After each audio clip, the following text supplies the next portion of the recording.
This is the closest thing I have to a Godzilla costume. Let's talk about Godzilla Minus One.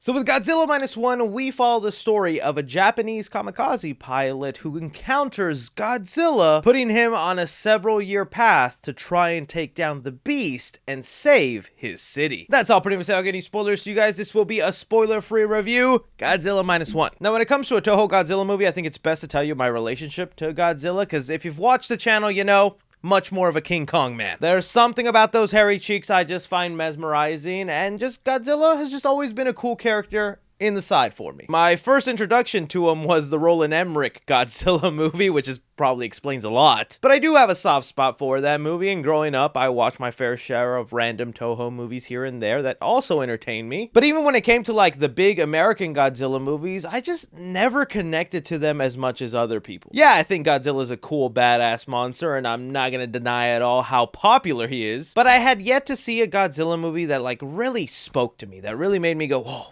this character is awesome. So when it came to Godzilla Minus One, I just kind of wanted to see Godzilla do what I've just expected. You know, badass things, atomic breath, some interesting side stories. Really nothing more than that. And having sat down, watched the movie, experienced it, this movie blew all my expectations way out of the water. Godzilla Minus One is not just one of the best Toho Japan-made Godzilla movies, it is one of the best Godzilla films out of them all. This is finally a Godzilla movie that I was just glued to through and through, beginning to end, and by the time the credits rolled, I just took a big sigh of, oh, that was awesome. There is so much to love about this movie, and it is done so wonderfully. Starting off with the human subplot story in here. That always seems to be the drawback to a lot of like the American Godzilla movies. They just never seem to find a story, a human character, a soldier, whatever it be, that I'm like genuinely glued to and understand why this character should at all be connected to that gigantic beast terrorizing the city. But with Godzilla Minus One, they tell like a really compelling and downright beautiful story about this Japanese pilot who was supposed to be a kamikaze pilot, a person whose whole job is just to get in a plane, crash it, and sacrifice himself for the war. Well, clearly because he's the main character, he chickens out from that position. He's a coward. He doesn't want to do that. And that ends up becoming kind of the whole basis and theme of the entire movie. Getting over guilt,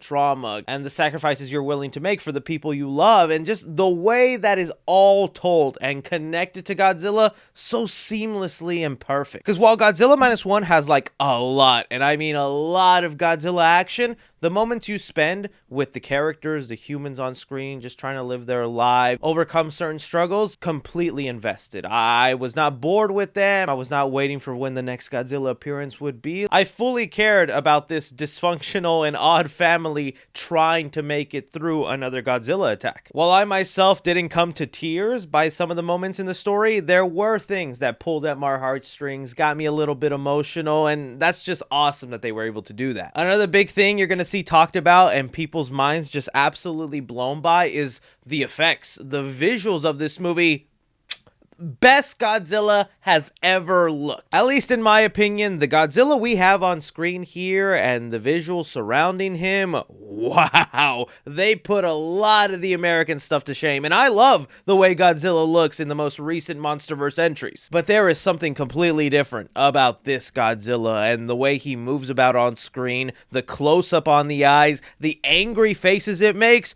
This is a terrifying Godzilla. This is a Godzilla that every time he showed up on screen, clenched up, worrying about the characters, going, who's about to die? What's about to happen? This thing is unstoppable. And I think the thing that blows people's minds the most is looking at like the budget of this movie, because this movie was made on a budget of $15 million. And again, $15 million. To put that into perspective for you, the Michael Myers Blumhouse movies, those are made for about 20 to 25 million.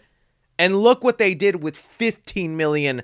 What? I don't know what kind of Japanese accountants are running Toho or what they're doing, but we need to get some of them over here and mess with what's happening in our Hollywood. Because you could spend $100 million, $200 million, and I doubt the movie would look as grand and as beautiful as Godzilla Minus One over here. There are genuine times where you're just staring at the face of Godzilla, it hovering over the screen, it doing its chaos, and you're like, that's a real creature.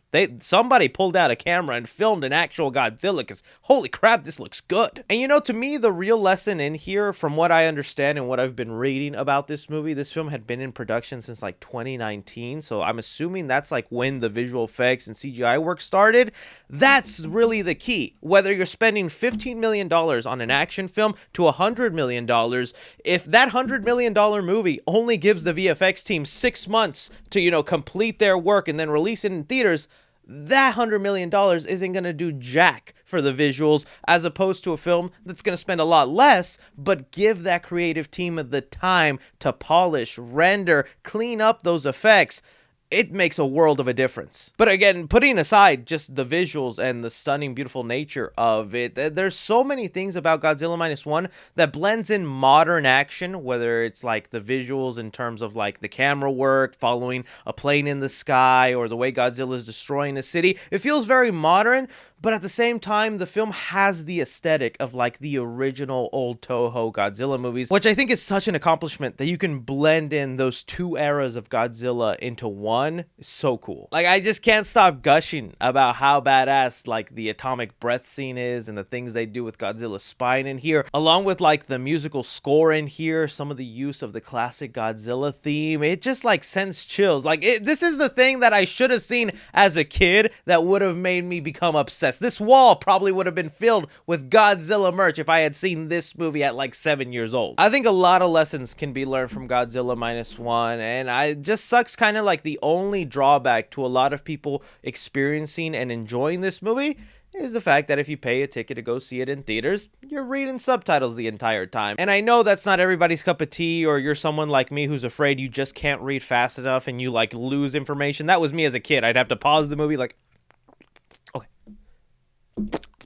this movie is worth reading all those subtitles, going through that experience. The movie, like, you just forget about it after the 5-minute mark and is just naturally enjoying what amazing work. I mean, when Godzilla's doing action, you don't need subtitles there. You're just enjoying the amazing spectacle on screen. Yeah, this might very well be my favorite Godzilla movie ever made, and puts some real respect on the character. And I'm like genuinely excited to see more of this than I am kind of like the Monsterverse. I'm still so looking forward to the Monsterverse, Godzilla X Kong and all that kind of stuff. But from what I've been reading, you know, this movie is supposed to be their start of their new cinematic universe, where they're going to have other monster characters getting solo movies, a team up here and there, Avengers style things and whatnot. And, you know, I know people hate cinematic universes, but you can't lie. Way back when, in the 50s and early Toho films, they were doing it first. They did all of that, having Monsterverse movies and team-ups and whatnot. It really doesn't seem like they're just copying a modern trend. Like, this is something they kind of started. So to me, this is a high recommendation for me. I think you're going to be surprised by the amount of Godzilla action in here, the big threat it feels, the emotional connection you'll have to the characters. It's everything a Godzilla film should be. So when it comes to Godzilla Minus One, I'm going to give action 4.5 stars. I loved a lot of the action that they did with Godzilla. At times, it's slow and moving, a lot like the older films, but then there's other times Godzilla's fast, kicking with his tail, punching buildings, and the atomic breath scenes are top notch. Commenting the movie, I'm gonna give it 2 stars. There's not a lot of humor in here. This is one of the darker Godzilla films. There's a lot of themes about guilt and overcoming fear and things like that, but they sprinkle out a joke here and there. Drama in the movie, I'm gonna give it 4 stars. I was really captivated by the human story element in here, so glued into what would go on there, emotionally connected with them, and even more with like the plan they devise on how to fight this Godzilla. There's also very unique take. Horror in the movie, I'm gonna give it 3 stars. I feel like this Godzilla is actually terrifying. Just one look at its eyeballs, as its teeth, or when it's gaining up on somebody. This is the Godzilla I prefer. Sometimes good guy Godzilla is cool. I much more prefer me a badass killing Godzilla. Suspense the movie, I'm also gonna give it 4 stars because you actually feel the fear of this Godzilla and you care about the characters on screen. When the moments of it attacking are coming on, you are fearful for who's gonna live, die, or what's gonna happen next. Casual fans into the Godzilla world, I'm gonna give it an A+. Cinephiles, I'm gonna give it an A+. And critically, I'm gonna give it an A+. For Godzilla Minus One, this definitely deserves the 3C guarantee.